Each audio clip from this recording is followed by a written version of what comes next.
Welcome back to Tomorrow's Leader Sports Network with your host, Coach Walker. Please don't forget to like, share, subscribe to the channel. Also, follow us on social media. The links are listed down below in the description. Let's get into it. Why so many student athletes and kids are quit playing sports? Many of you know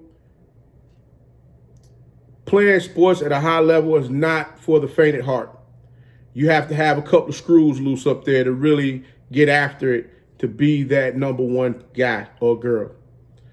Everybody want to be the best, but don't understand what it really takes in order to get there. The hard work, the dedication, the discipline, preparation, patience. They don't understand that. Many people are given God-given talent and think that the talent is going to outweigh the work. It doesn't work that way. You got to mix it all up together and really get after it. And I think as time goes on, coming from little league, middle school, high school, college, pros, somewhere along the line there, individuals get lost. And the God-given talent that they had that got them so far and before is not getting them to where they want to go to now. So let's talk about it. I asked many of you to provide me some insight on things that would cause someone to want to stop playing sports. Many of them was misuse of talent by coaches, unable to compete on the playing field. Coaches don't know how to run an offense or a defense, depending upon the sport that they're playing. Parents, players unable to fulfill their role on the team. Abuse, too much entitlements going on. I've seen a lot of that on the high school level. I'm definitely going to talk about that one. Favoritism.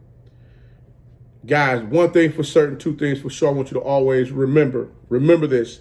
Remember, I said it to you first. Whatever your dreams and aspirations are, you never allow anyone to cut them short for you. You have goals set for yourself. You do any and everything you need to do to accomplish them. You understand? There's no shortcuts to this, okay? But here's a few of them that I'm going to talk about, and I'm going to hit you with one that's not on the list, just so that, we can go ahead and really expand this conversation a little bit. Parents. I'm going to start with that one first.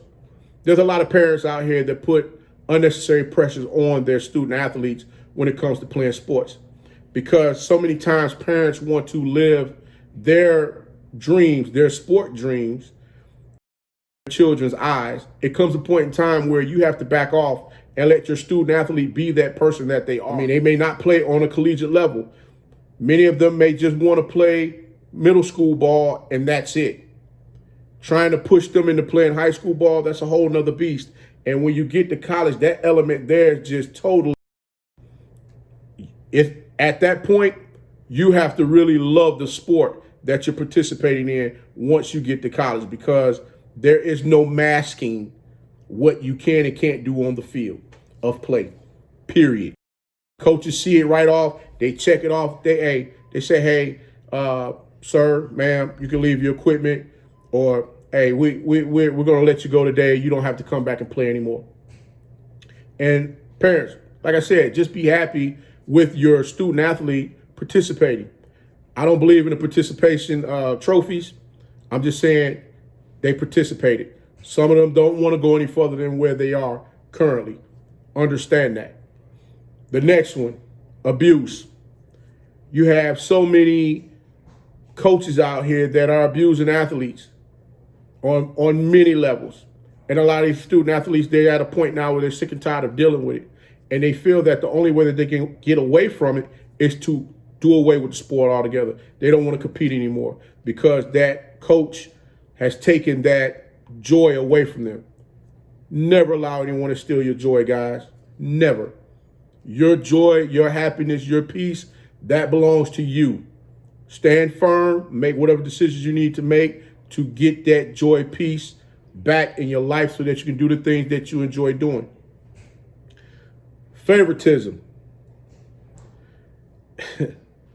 Yeah, you see that a lot in youth football, I say from youth all the way up to high school, because of the fact that you get student athletes, or better yet, you get athletes in the youth sport. They have a God-given talent that's a little more superior than the rest of the kids. But over time, guess what? Their talent matched with the other kids is going to be just the same.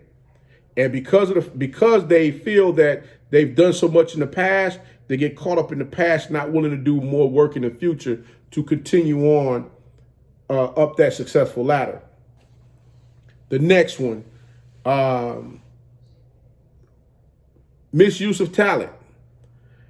I've watched a lot of football games, high school, middle school, even on the youth level and in college, where talent was misused. One coach in particular, he had a middle linebacker that should have been a defensive end.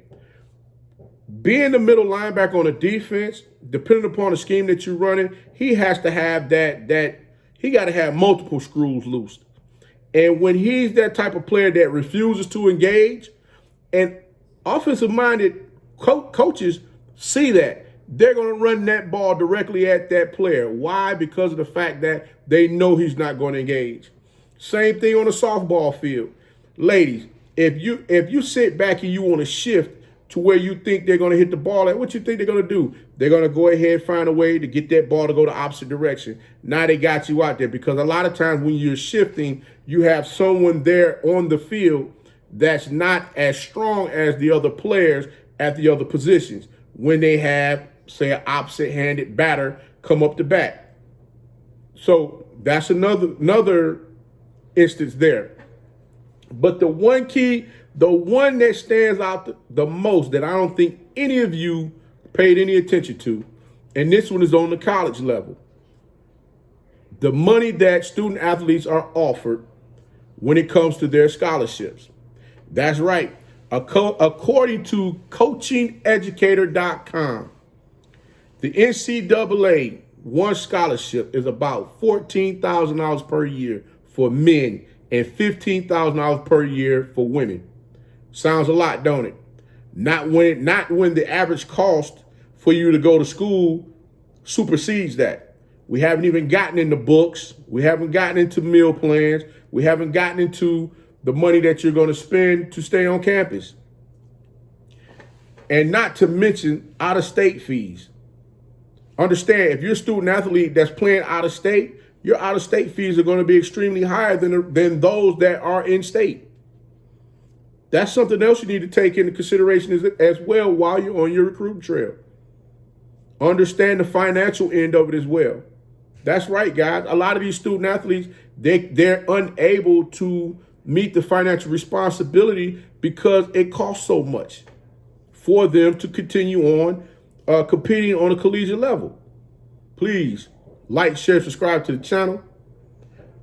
Also, follow us again on Instagram, Twitter, and Facebook. Those links are listed below in the description. Guys, be that one and lead.